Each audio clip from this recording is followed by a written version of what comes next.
आज हम bio availability आज हम बायो अवेलेबिलिटी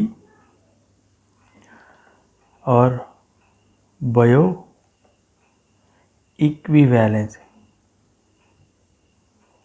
बायोअवेलेबिलिटी और बायो इक्विवेलेंस के बारे में जानने की कोशिश करेंगे in short form. Just in short form what is bioavailability and what is bio equivalence, इस चीज़ को हम जानने की कोशिश करेंगे। तो यहाँ पर पहले सोचो कि एक अज्यूम करो कि जस्ट अज्यूम दैट ये GIT है, आप ड्रग दे रहे हो through oral route of administration है ओरल। तो आप दिए हो X amount of drug, okay, आप दिए हो X mg ऑफ ड्रग आप दिए हो थ्रू ओरल रूट। तो ये X mg क्या होगा, जब ओरल जाएगा तो जब ये ओरली जाएगा तो स्टमक से होके इंटेस्टाइन से होके जब ये गुजरता रहेगा तो ये अब्जॉर्ब होगा। अब्जॉर्ब होने से पहले क्या होगा, ये लिवर के पास जाएगा। This drug will go to liver. तो लिवर क्या करेगा, उसको मेटाबोलाइज करेगा। So we call it as a first pass metabolism. So ये ड्रग को क्या करेगा, लिवर मेटाबोलाइज करेगा, जिसको हम बोलते हैं फर्स्ट पास मेटाबॉलिज्म। तो यहाँ पर क्या हुआ, थोड़ा ड्रग डिग्रेड हो गया। सो थोड़ा ड्रग डिग्रेड होने के बाद, मेटाबॉलिज्म होने के बाद ड्रग क्या होगा, अब सिस्टमिक सर्कुलेशन में जाएगा। ओके, सो जब ये ब्लड पे रीच करेगा तो क्या होगा, आपने दिया था Xmg, ब्लड को जब रीच करेगा ऑब्वियसली वो X/2 और X/3 और जो भी हो, okay, we consider it as a YmG drug absorb होगा। आपने दिया था Xmg, वहाँ पर ड्रग अब्जॉर्ब हुआ YmG। And remember, throughout this process, ये पूरे प्रोसेस में drug is in unchanged form. Your drug is in unchanged form. तो मतलब क्या है, इस पूरे प्रोसेस में ड्रग कहीं भी चेंज नहीं हुआ, भले ही वो मेटाबॉलिज्म हुआ हो, भले ही वो अब्जॉर्प्शन हुआ हो, भले ही वो अब्जॉर्प्शन हुआ हो, कहीं भी ड्रग अपना केमिकल नेचर चेंज नहीं करेगा। मतलब आप पैरासीटामोल दियो, वहाँ पर आपको सैलिसिलिक एसिड मिल रहा है, नहीं, ऐसा नहीं, पैरासीटामोल ही अब्जॉर्ब हो रहा है, एसिटाइल सैलिसिलिक एसिड ही अब्जॉर्ब हो रहा है। ओके, तो ड्रग अनचेंज फॉर्म में रहना है। तो इस प्रोसेस को अगर आप डिवाइड करोगे, आप रेशियो लोगे कि कितना ड्रग दिया था और कितना ड्रग अब्जॉर्ब हुआ, तो amount of drug reach to the systemic circulation. Just assume, okay, सोचो कि मैंने दिया था X amount of drug, okay, orally, और Y अमाउंट ऑफ ड्रग गया सिस्टमिक में, सिस्टमिक सर्कुलेशन में।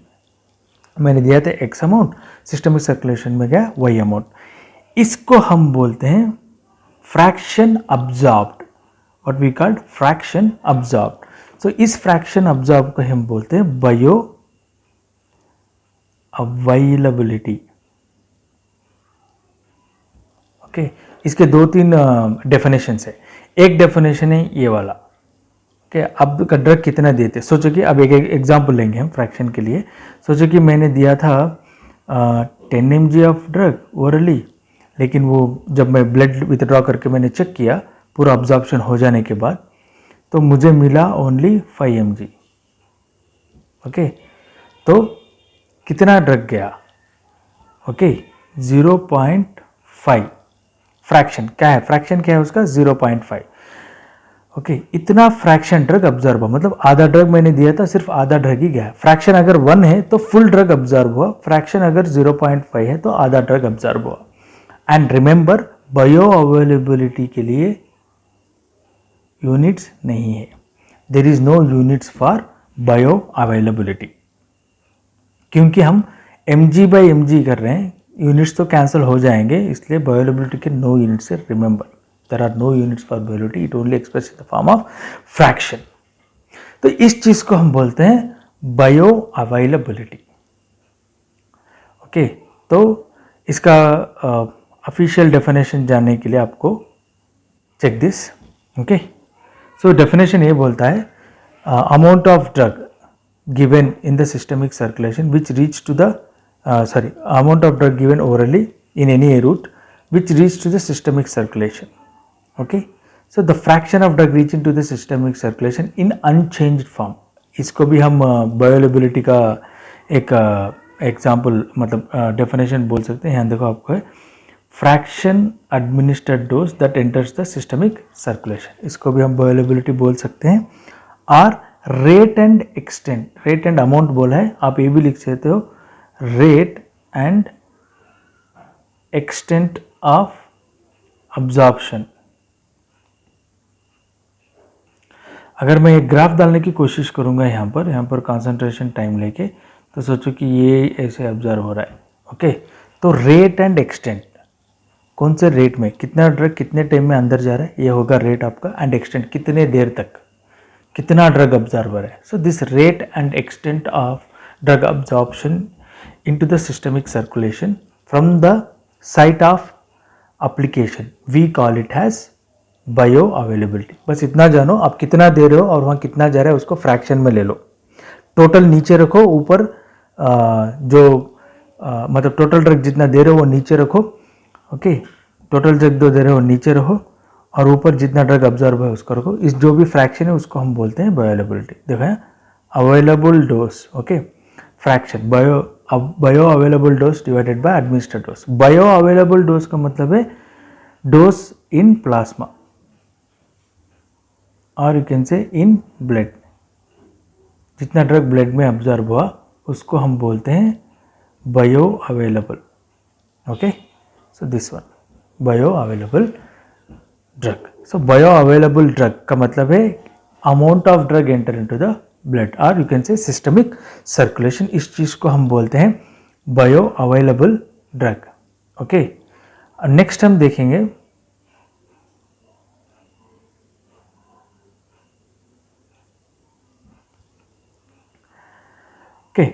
देखेंगे what do you mean by bio equivalence. तो अब हम देखेंगे बायो इक्विवेलेंस का मतलब क्या है। ओके, बायो इक्विवेलेंस का मतलब क्या है वो भी देखने की हम कोशिश करेंगे। ओके, सो बायो इक्विवेलेंस को जाने से पहले हमारा अभी टॉपिक ऑफ डिस्कशन है bio equivalence. So what do you mean by bio equivalence. So bio equivalence का मतलब है दोनों ड्रग के बायोअवेलेबिलिटी। सोचो कि ओके, डेफिनेशन में जाने से पहले हम यहाँ पर देखने की कोशिश करेंगे, एक शॉर्ट फॉर्म में एक देखने की कोशिश करेंगे कि इसका मतलब क्या है एक्चुअली बायो इक्विवेलेंस का। सोचो कि एक प्रोडक्ट है, ड्रग वन है, ये जो भी ड्रग है it is manufactured by A innovator product. मतलब हम क्या बोलते हैं, ये जो भी कंपनी है वो अपना R&D करेगी, R&D करके क्लिनिकल ट्रायल्स करके पूरा ड्रग ट्रायल करके एक पेटेंट लेगी। सो पेटेंट लेने के बाद कंपनी अपने ड्रग को बेचते रहेगी। अब एक ना एक दिन पेटेंट तो एक्सपायर होना है। एक बार पेटेंट जो एक्सपायर हो गया, ओके, पेटेंट एक्सपायर होने के बाद क्या होगा, अब ये ड्रग वन जो है सेम ड्रग, ओके, और मैं यहाँ पर लिख सकता हूँ कंपनी वन। सो दूसरी कंपनी क्या करेगी, सेम ड्रग को लेके, क्योंकि उसका पेटेंट एक्सपायर हो गया, दूसरी कंपनी सेम ड्रग को लेके अपना फार्मूलेशन बनाएगी, ओन फार्मूलेशन। सोचो कि यहाँ पर जो कंपनी है उसके पास जो फार्मूलेशन था, सोचो कि वो टैबलेट था, कि just assume that is tablet formulation, कि जो भी था वो टैबलेट फार्मूलेशन था। तो यहाँ पर भी ये कंपनी भी अपना टैबलेट फार्मूलेशन बनाने की कोशिश करेगी। तो यहाँ पर इन दोनों चीज़ में डिफरेंस ये है कि एक्सीपिएंट, जो भी हम एक्सीपिएंट यूज़ करते हैं, मतलब जो भी अदर पॉलीमर्स यूज़ करते हैं, सोचो कि पॉलीमर्स, यहाँ पर पॉलीमर डिफरेंट है और यहाँ पर पॉलीमर डिफरेंट है।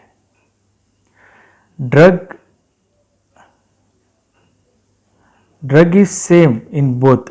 इनोवेटर कंपनी में भी ड्रग वही है, यहाँ पर जो कंपनी अपना प्रोडक्ट बना रही है, पेटेंट एक्सपायर होने के बाद वो ड्रग लेके जो भी अपना प्रोडक्ट बना वो उस प्रोडक्ट में भी सोचो वो टैबलेट में भी ड्रग सेम है, बस इसमें इतना फ़र्क है कि एक्सिपिएंट्स दूसरे दूसरे हैं। ये एक पॉलीमर यूज़ किया और ये एक पॉलीमर यूज़ किया, तो इस ड्रग को हम बोलते हैं जेनेरिक ड्रग।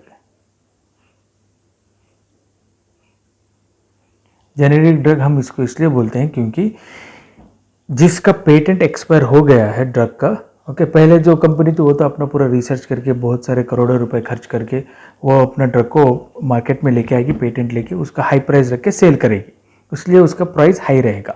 जब उसका पेटेंट हो जाएगा, आपकी दूसरी कंपनी क्या करेगी, वो ड्रग को कॉपी करके, मतलब ड्रग को लेके सेम ड्रग यूज़ करके फॉर्मुलेशन बनाएगी। लेकिन यहाँ पर एक्सिपिएंट्स सेम नहीं होंगे। जो भी इनोवेटर यूज़ किया था उसके एक्सिपिएंट्स डिफरेंस होंगे।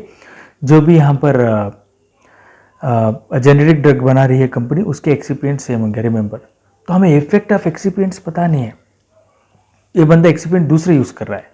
तो जेनेरिक ड्रग का डेफिनेशन ये है कि whose patent is expired, drug whose patent is expired which is manufactured by other company, we call those drugs as generic drugs। अब क्या है, सोचो कि अब मुझे ये ड्रग, सोचो कि कंपनी 2 सेकेंड कंपनी मैं हूँ, मैं ये ड्रग को बेचना चाहता हूँ कहाँ पर, यूएसए में। Okay, let's say I want to sell this drug, okay, I want to sell this drug in USA. तो कंपनी 1 थी, कंपनी 2 थी, इसका खुद का ड्रग था, ओके, ये भी उसको कॉपी करके ड्रग बनाया, ड्रग तो सेम था, drug is same in both the company. This is innovator product, this is generic product. अब ये जेनेरिक प्रोडक्ट मुझे सेल करना है इंडिया में। सोचो कि ये जेनेरिक प्रोडक्ट मुझे सेल करना है इंडिया में, तो उसके लिए क्या होगा, मुझे एक एप्लीकेशन डालना होगा इंडिया में या यूएसए में, अगर मुझे सेल करना है जेनेरिक। ये ड्रग तो ऑलरेडी सेल है यूएसए में, this is well known drug in India and USA by innovator company C1। C2 company क्या हुआ, इसका क्योंकि पेटेंट एक्सपायर होगा, वो कॉपी करके अपना खुद का फॉर्मुलेशन बनाई है। डिफरेंस ये है कि दोनों भी टैबलेट है, लेकिन यहाँ पर जो पॉलीमर्स यूज़ किए वो डिफरेंट है। अगर मैं ये सेल करना चाह रहा हूँ, अगर मैं ये जेनेरिक ड्रग जो भी मैं बनाया हूँ, टैबलेट ही है वो, अगर मैं सेल करना चाह रहा हूँ तो मुझे एक एप्लीकेशन डालना होगा, ओके। सो वो एप्लीकेशन होगा ANDA। सेल करने के लिए मुझे एक एप्लीकेशन फिल करना होगा, वो एप्लीकेशन है अब्रीविएटेड न्यू ड्रग एप्लीकेशन। सो अब्रीविएटेड न्यू ड्रग एप्लीकेशन, ये एप्लीकेशन है जिस ड्रग का पेटेंट एक्सपायर हो गया और वो ड्रग एक कंपनी बना रही है, वो जेनेरिक प्रोडक्ट बना रही है और जेनेरिक प्रोडक्ट को दूसरे कंट्री में या सेम कंट्री में लॉन्च करना चाह रही है। तो मैं अगर जेनेरिक प्रोडक्ट को लॉन्च करना चाहता हूँ तो मुझे एक एप्लीकेशन फिल करना होगा, वो है अब्रीविएटेड न्यू ड्रग एप्लीकेशन। अब यहाँ पर इस एप्लीकेशन में मुझे क्या फिल करना है, इस एप्लीकेशन में ये पूछेगा कि अगर तुम C1 का डोसेज फॉर्म ले रहे हो टैबलेट, ओके, और C2 भी क्या है, कंपनी 2 भी टैबलेट ही बना रही है, इसका बायोअवेलेबिलिटी चेक करो।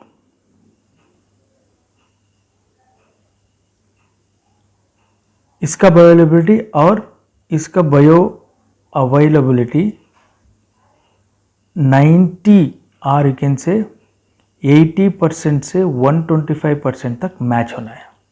जब मैं इन दोनों का बायोअवेलेबिलिटी कंपेयर करूंगा C1 और C2 का, तो मुझे क्या चाहिए, यहाँ पर देखो, यहाँ पर ध्यान दो, यहीं पर आप कंफ्यूज होने का चांस है, ओके। तो मैं C1 का बायोअवेलेबिलिटी करूँगा, ओके, C1 का बायोअवेलेबिलिटी करूँगा, सम ऐसा आया है। ओके, C2 का भी बायोअवेलेबिलिटी करूँगा, ड्रग सेम है, ये भी सम ऐसा आया है। अगर इनको मैं मैच करूँगा तो इनके जो बायोअवेलेबिलिटी है, ओके, बायोअवेलेबिलिटी का मतलब इनका जो rate and extent of absorption of drug है सिमिलर रहना है। दोनों ग्राफ जो है, ओके, ये ग्राफ हो गया आपका C2 कंपनी का, मतलब जेनेरिक का, जेनेरिक ड्रग का ये ग्राफ है, ये ग्राफ हो गया आपका इनोवेटर के, इनोवेटर प्रोडक्ट। ये दोनों बायोअवेलेबिलिटी, मैं यहाँ बायोअवेलेबिलिटी के ग्राफ दिखा रहा हूँ। सोचो कि हम बायोअवेलेबिलिटी कंडक्ट किए through plasma drug concentration method. उसमें मेथड है urine method, plasma drug concentration method, pharmacological action method, therapeutic action method, बहुत सारे मेथड है, उसमें मैं नहीं जा रहा हूँ। सोचो कि एक method plasma drug concentration method में मैं bioavailability of drug find out किया, इनोवेटर प्रोडक्ट का और जेनरिक प्रोडक्ट का, इन दोनों को मैच किया। ओके, अकॉर्डिंग टू WHO ये बोलता है कि आपका जो भी मैच है 80% से 125% तक मैच होना है, मतलब 80% टू 125% के बीच में रहना है। मतलब ये दोनों ग्राफ को अगर मैं मिलाऊंगा ऐसे, सोचो कि C1 and C2 combinedly graph में मिला रहा हूँ यहाँ पर, तो ये हो गया C1 का एंड ये हो गया C2 का, समथिंग लाइक दैट। ओके, सो दोनों ऑलमोस्ट देखो सेम है। यहाँ पर मैं बोल सकता हूँ कि ये 90% है, सम अज्यूम। तो इसको हम बोलते हैं बायो इक्विवेलेंस। सो बायो इक्विवेलेंस का मतलब है बायो अवेलेबिलिटी इक्वल रहना है, उसको हम bio equivalence. Bio equivalence, equivalence बोल रहे हैं, इक्वल रहना है। क्या इक्वल रहना है? बायो अवेलेबिलिटी 90% और 80% से 125% रहना है, तभी आप जाके उस ड्रग को मार्केट में बेच सकते हो। ये इंफॉर्मेशन मुझे अब्रीवेटेड न्यू ड्रग एप्लीकेशन में फिल करना होगा, वो पूछेंगे बायो इक्विवेलेंस स्टडीज, समझ रहे हो आप? तो इसको हम बोलते हैं बायो इक्विवेलेंस। बायो इक्विवेलेंस है कंपैरिजन ऑफ बायो अवेलेबिलिटी।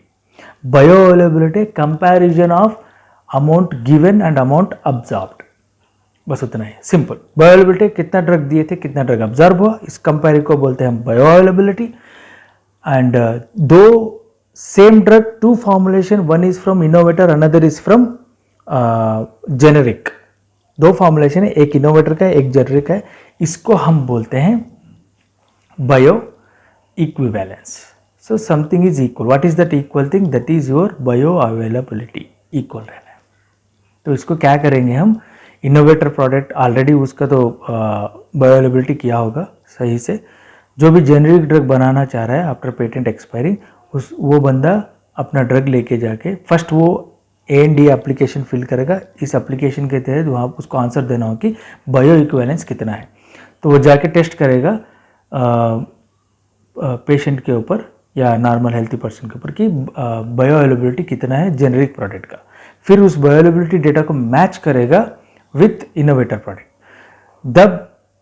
जब ये दोनों चीज़ मैच होंगे, कितना 80 to 125% अकॉर्डिंग टू WHO, तब ये दोनों चीज़ मैच होंगे। सिर्फ बहुत सारे डिफरेंसेस है, थोड़े पूछते हैं 90%, 90 to 125, ओके। तो WHO पूछ रहा है 80 to 125। According to WHO 80 to 125 अगर उनका बायोअवेलेबिलिटी सेम है, ग्राफ ओके मीट हो रहा है, रेट एंड एक्सटेंट सेम है 80% to 125%, then we can call them as bioequivalent drug. Okay, so I hope you understand. Thank you.